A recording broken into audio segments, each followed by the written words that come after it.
Olá a todos, espero que estejam bem. Meu nome é Davi Samuel, sou estudante de graduação do Bacharelado em Química pela USP de Ribeirão Preto e venho aqui apresentar um seminário de bioquímica sobre engenharia genética e o possível retorno de animais extintos. Antes de mais nada, creio que todo mundo aqui já assistiu ao clássico filme Jurassic Park, feito por Steven Spielberg, ou ao menos já ouviu falar desta obra de ficção científica sobre trazer dinossauros de volta à vida por meio da engenharia genética. Mas, levando em conta o tema tanto do filme quanto deste seminário que quero apresentar a vocês, cabe fazer um questionamento. Trazer animais extintos de volta à vida é apenas ficção, tal como em Jurassic Park,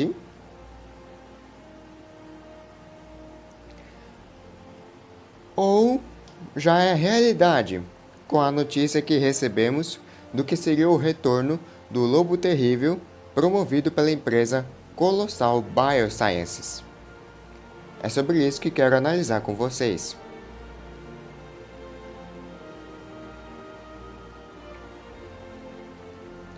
Bom, o objetivo geral deste meu seminário nada mais é do que estudar e analisar como a engenharia genética atua nas pesquisas e trabalhos que podem acarretar no retorno de espécies pré-históricas à vida atual. Temos também objetivos específicos, que são explicar alguns conceitos fundamentais, mostrar técnicas de engenharia, apresentar os exemplos de resultados que foram obtidos até o presente momento e também discutir os limites e implicações de todo esse processo, o que é algo importante para responder o questionamento feito no slide anterior.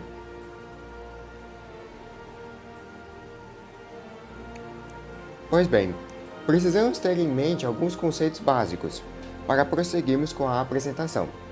São os conceitos de DNA, gene, genoma, clonagem e edição genética. O DNA, abreviatura em inglês para ácido desoxirribonucleico, é a molécula que contém as instruções biológicas de um organismo. Os genes, por sua vez, são trechos do DNA, e o genoma é o conjunto completo de genes, como se pode ver na imagem dos cromossomos. Além disso, a clonagem é um processo de engenharia que tenta criar um organismo geneticamente muito parecido com o anterior. Por fim, a edição genética permite alterar partes específicas da molécula de DNA.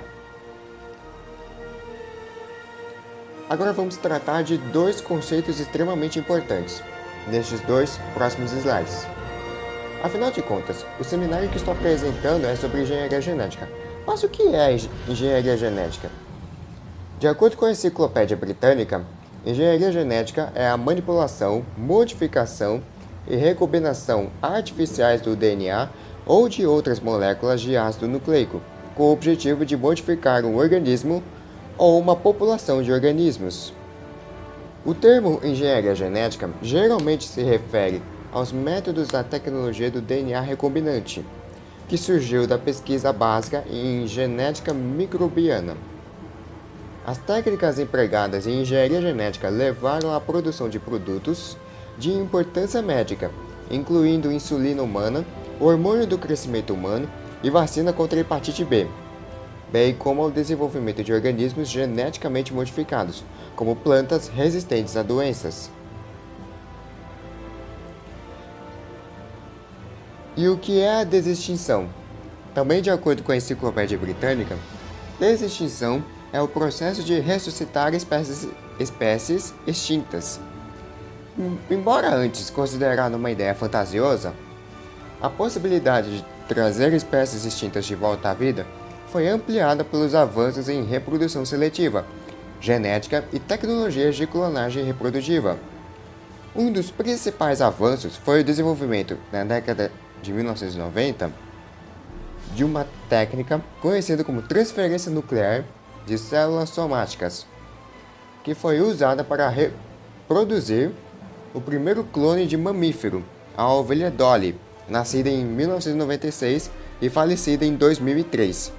Inclusive, uma curiosidade que eu queria trazer é que esta imagem ao lado, claramente uma montagem, representa o que seria o projeto Ticnosaurus, liderado pelo paleontólogo Jack Horner, que visava dar vida a uma criatura com características de dinossauro terópode carnívoro modificando geneticamente embriões de galinha. Não se trata necessariamente de uma desextinção, porque não há como ressuscitar dinossauros não avianos, já vou explicar por quê. Mas é uma imagem que ajuda a ilustrar como a engenharia genética pode modificar genes de um organismo para tentar trazer de volta características de animais extintos, como iremos ver no decorrer do seminário.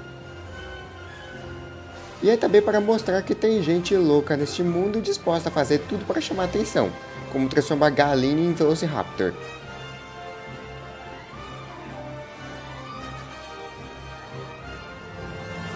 Agora vamos abordar o seguinte. Quando nós pensamos em trazer de volta características genéticas de animais extintos, algumas técnicas aparecem com mais frequência. Prestem bem atenção, porque isso é muito importante para todo o andar do seminário. O CRISPR, abreviatura em inglês para repetições palindrômicas, curtas, agrupadas e regularmente interespaçadas, é uma dessas técnicas, porque torna possível editar genes específicos com uma ótima precisão, permitindo alterar o genoma de uma espécie viva para aproximá-la de uma espécie extinta. Já a clonagem funciona de outra forma, pois se trata de gerar um indivíduo geneticamente muito parecido, se não idêntico, com outro que já foi extinto, o que, como iremos ver pela frente, é um grande obstáculo no caso de espécies mortas há muito tempo. E eu já falei sobre a clonagem antes, mas é sempre bom reiterar. Uma outra etapa fundamental é a reconstrução genômica, que consiste em juntar fragmentos de DNA antigo, comparar com espécies aparentadas e tentar inferir como era o genoma original.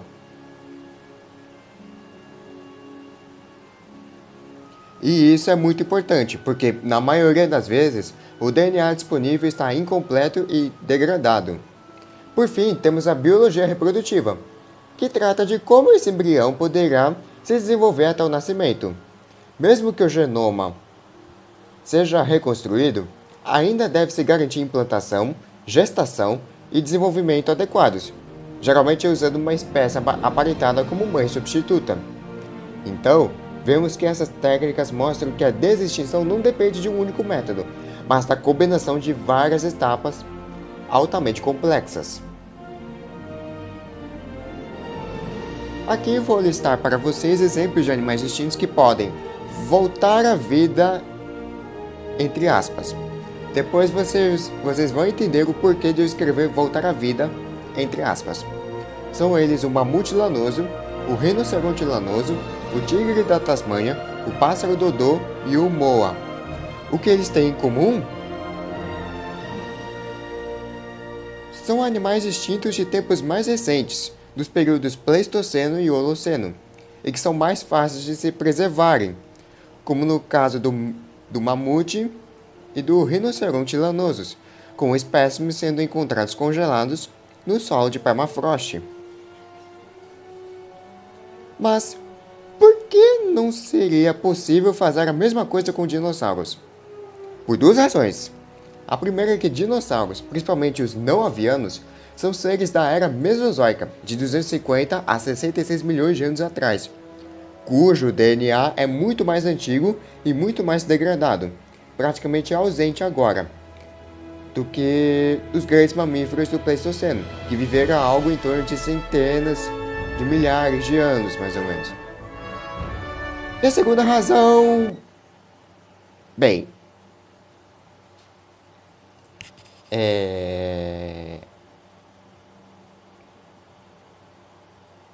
Bom, não preciso dizer muito, né? Viraremos lanchinho fácil, amostra grátis.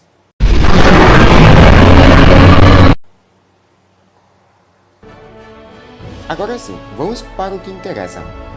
Como estes 5 animais podem voltar à vida com a engenharia genética?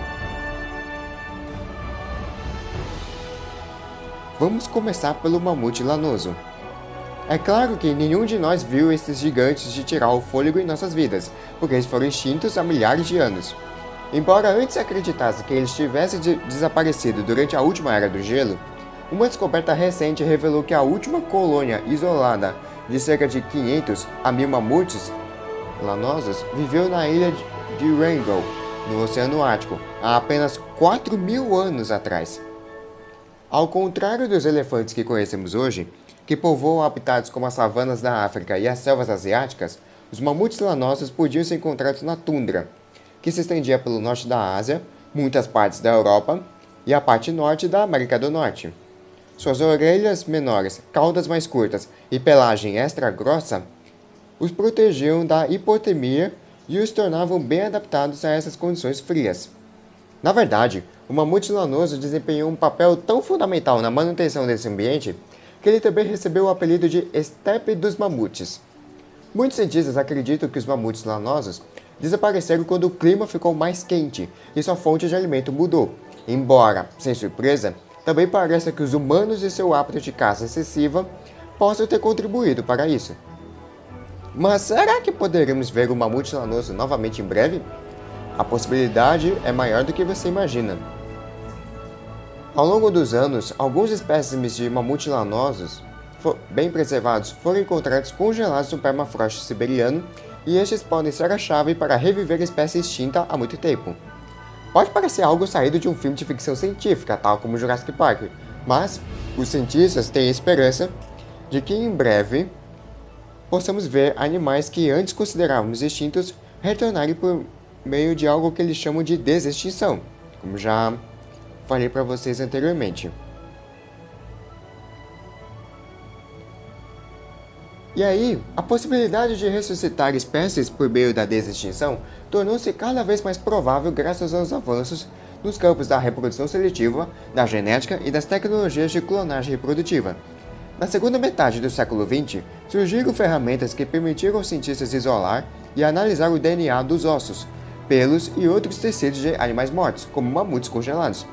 Na vanguarda desses avanços está uma ferramenta prática para a modificação genética conhecida como CRISPR-Cas9, que pode ser usada para isolar características específicas do DNA do mamute que poderiam então ser integradas ao DNA de outro animal, como uma ferramenta de recorte e colagem científica. Isso poderia ser particularmente útil para trazer de volta o mamute lanoso, porque seu parente mais próximo ainda está vivo, o elefante asiático. Uma vez que os genes relacionados tenham sido trocados da espécie extinta para a viva, o genoma híbrido seria implantado em uma barriga de aluguel ou poderia até mesmo ser cultivado ex vitro, fora da mãe, usando um útero artificial. Essa abordagem não produz cópias geneticamente idênticas de animais distintos, isso é muito bom de falar isso aqui, mas sim versões modernas de um animal projetadas para se parecerem e se comportarem como seu parente extinto. Então, o resultado final seria uma espécie de mamute bem adaptada às condições do extremo norte, com orelhas mais curtas e uma pelagem espessa e peluda, em vez de um mamute lanoso de verdade. Mas afinal de contas, por que a gente teria que trazer o mamute lanoso de volta? Bem, isso poderia trazer grandes benefícios ambientais.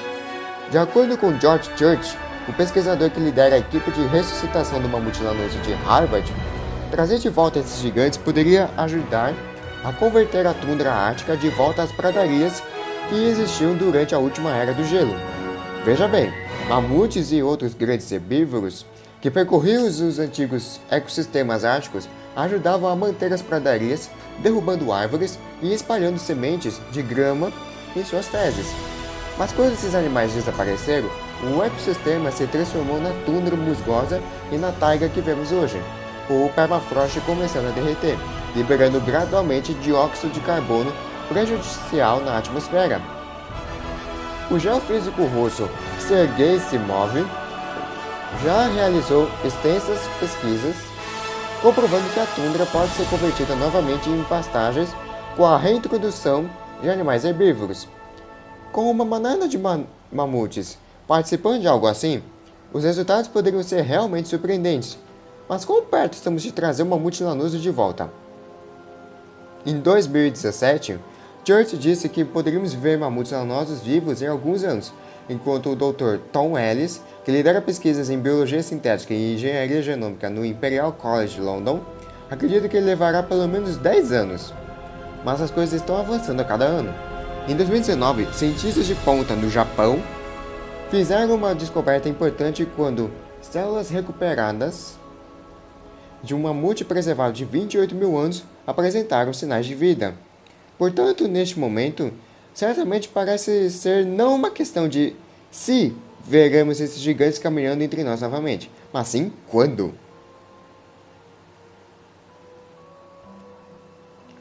Vamos falar agora sobre o tigre da Tasmânia, também conhecido como tilacino.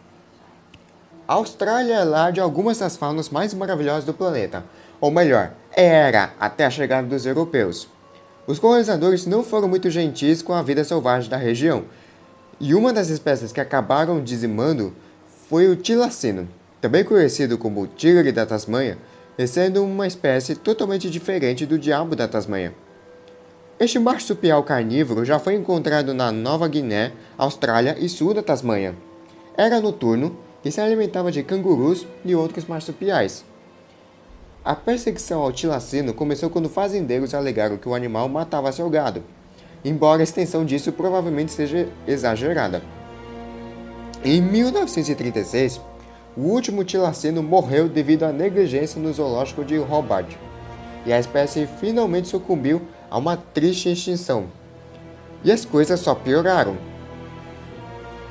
Porque a remoção de um predador de topo de um ecossistema tem efeitos devastadores no ambiente, num processo chamado degradação trófica. Uma das funções dos tilacinos era controlar doenças, predando animais doentes e moribundos. Após sua extinção, doenças na região tornaram-se generalizadas, como o terrível tumor facial do diabo, que se espalhou rapidamente entre os diabos da Tasmânia. Sem predadores, roedores e aves sobrepastoreiam a vegetação, levando à morte prematura de árvores e incêndios florestais. E, para piorar a situação, espécies invasoras trazidas pelos europeus cresceram descontroladamente devido à falta de predadores e predam espécies nativas. Como resultado, mais mamíferos foram extintos na Austrália do que em qualquer outro país, com 35% de todas as extinções de mamíferos ocorrendo na Austrália. No entanto, alguns acreditam que esse problema pode ser evitado. Isso porque cerca de 750 espécimes de tilacino são mantidos em museus, e a maioria são peles ou ossos com pouco DNA viável. Mas 13 filhotes foram retirados das bolsas de suas mães e preservados em etanol, e foi anunciado em 2017 que um desses filhotes, mantido no Museu de Melbourne, forneceu material genético de alta qualidade suficiente para que os pesquisadores sequenciassem todo o genoma do animal. A Colossal uniu-se à Universidade de Melbourne e ao Centro de Pesquisa TIGRR para ressuscitar o tigre da Tasmânia, usando esses espécimes preservados. Antes da espécie ser extinta, muitos embriões e filhotes de tilacino foram preservados em álcool, com uma espécie de picles horrível. Em 2018, o Dr. Andrew Peskin, líder do programa de desextinção do tilacino, sequenciou o genoma do tilacino a partir de um espécime de 108 anos preservados no Museu de Victoria, na Austrália. Um plano ambicioso é usar a edição genética para extrair células-tronco de um daciurídeo, uma família intimamente relacionada ao tigre da Tasmânia, e transformá-las em células de tilacino. As células criariam um embrião híbrido que então se desenvolveria em um útero artificial ou em uma barriga de aluguel de daciurídeo. Os animais serão então reintroduzidos na Tasmânia para ajudar a reequilibrar o ecossistema.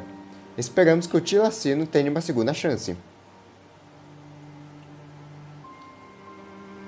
Vamos tratar agora sobre uma ave extinta muito famosa, o dodô. O dodô era uma ave não voadora nativa da ilha de Maurício, uma ilha africana no Oceano Índico. Os cientistas acreditam que a ilha Maurícia se formou há cerca de 8 milhões de anos e que os ancestrais do Dodô chegaram à ilha pouco depois. A espécie começou a declinar quando marinheiros holandeses colonizaram a ilha no século XVI, levando à sua extinção 100 anos depois. Os europeus destruíram seu habitat e introduziram espécies invasoras, como gatos, cães e porcos, que predavam a ave e seus ovos. A imagem da ave foi construída por relatos incorretos e ilustrações fantasiosas que a retrata como lenta, gorda e pouco inteligente, o que me parece um pouco de culpabilização da vítima. Na realidade, o Dodô era rápido e ágil, sendo que pelo menos um marinheiro o descreveu como difícil de capturar. Se eles estivessem vivos hoje, talvez estaríamos treinando Dodôs para o equivalente aviário de uma competição de acasalamento, e esse dia pode chegar. A ave pode ter sido extinta no século XVII, mas isso não impedirá os cientistas de tentarem trazê-la de volta à vida. Em 2022, a doutora Beth Shapiro, professora de Ecologia e Biologia Evolutiva da Universidade da Califórnia, revelou que um genoma completo de Dodô havia sido sequenciado a partir de um espécime em Copenhague, na Dinamarca. O sequenciamento revelou que o parente mais próximo do Dodô é o pombo de Nicobar. E se os cientistas conseguissem trazer o Dodô de volta, eles editariam o DNA do pombo para incluir o DNA do Dodô. No entanto, não devemos nos precipitar. Como diz o Dr. Mike Benton, paleontólogo da Universidade de Bristol, mesmo que conseguíssemos fazer isso, o animal provavelmente não se pareceria em nada com o esperamos que seja um Dodô.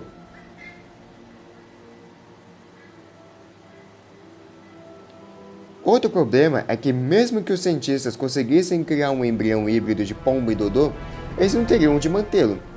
Ao clonar um mamífero, o embrião pode ser implantado no útero de uma mãe de aluguel e deixado para se desenvolver. As aves não têm útero, então os cientistas atualmente não têm onde gestar o embrião. Atualmente os pesquisadores estão trabalhando em soluções para que esse problema seja resolvido. Mas nenhum filhote de Dodô nasceu ainda. Esperamos que eles não tenham apostado todas as fichas em uma única opção. Agora sim. Agora é preciso fazer a discussão do seminário. Precisamos abordar os limites científicos de todo o processo da engenharia genética e da desextinção, porque o maior desafio é que não basta montar um genoma, é preciso fazer o organismo se desenvolver corretamente. Isso envolve fertilidade, gestação, o nascimento e a sobrevivência. Vale destacar o caso do Ibex dos Pirineus. Ibex dos Pirineus, o animal que foi extinto 2 vezes. E como assim foi extinto 2 vezes? Porque a espécie foi realmente extinta em 2000, os cientistas clonaram um filhote em 2003, mas esse mesmo clone morreu logo após o nascimento.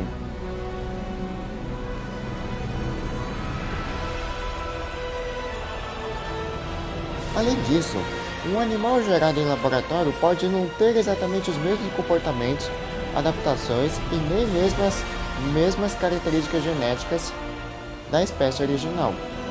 Por isso, a verdade precisa ser dita sobre o suposto lobo terrível da Colossal. Esta figura mostra um exemplo de como a engenharia genética pode ser usada na tentativa de recriar características de uma espécie extinta. Primeiro, parte de uma espécie viva aparentada, aqui o lobo cinzento. Depois, algumas células são geneticamente modificadas para aproximar seus genes dos de um animal extinto, neste caso o lobo terrível. Em seguida, o núcleo de uma célula é transferido para um óvulo de outra espécie, processo chamado de transferência nuclear de célula somática. O embrião resultante é implantado para desenvolvimento. O ponto mais importante é que o resultado final não é uma cópia perfeita da espécie extinta, mas uma aproximação fenotípica, isto é, um animal parecido com características visíveis. É um lobo cinzento modificado com o antigo DNA do lobo terrível, mas continua sendo um lobo cinzento. Ou seja, não se trata de um lobo terrível verdadeiro. Tanto que uma cientista da Colossal admitiu que a volta do lobo terrível é falsa. Partindo agora para outra questão a ser abordada na ciência, a ética. Porque é preciso fazer um questionamento. Será que ressuscitar animais extintos, entre aspas, seria algo ético? Até onde isso pode estar indo? Esses animais desextintos ou apenas geneticamente modificados irão cumprir um bom papel ecológico? Estamos preocupados com os riscos ambientais, com o bem-estar animal e com o bem-estar humano. Não estamos caindo na mesma tentação de Jurassic Park, onde, com o orgulho humano, estamos brincando de ser Deus para no fim só haver caos, ruínas e mortes? Este site traz uma lista de animais extintos do período Holoceno, o atual, com destaque para essas futuras atualizações. A gente está discutindo e incentivando a volta de animais extintos, mas e quantas espécies que estão ameaçadas de extinção na atualidade, como a ararinha azul e o mico-leão dourado? Não deveria ser prioridade maior o presente? Eu falei anteriormente que o mamute desextinto seria a solução climática para a tundra, mas nossa preocupação não deveria ser investir em melhorias sociais e infraestrutura sustentável, principalmente nos países em desenvolvimento, sabendo que a crise climática é consequência direta do capitalismo, com o lucro da burguesia mundial estando acima do bem-estar coletivo e ambiental?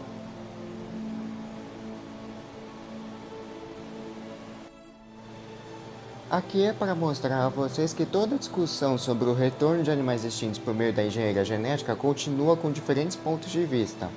E, para exemplificar, trago aqui a visão de um paleontólogo brasileiro, o Kennedy Barbosa, que tem um canal no YouTube chamado Paleontologia Brasil. E para encerrar este seminário, venho concluir dizendo que o retorno de animais extintos por meio da engenharia genética vem se mostrando possível com o tempo, mas não da forma como se pensava. Pois não é possível trazer uma mamute lanoso como ele era de volta, mas sim aplicar parte de seu DNA em parentes atuais, no caso, o elefante asiático, para criar um ser híbrido de características físicas e ecológicas semelhantes às da espécie extinta.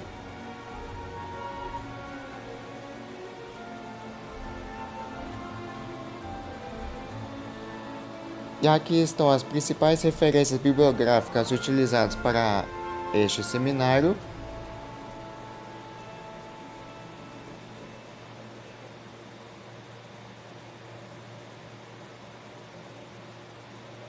Mais referências aqui também.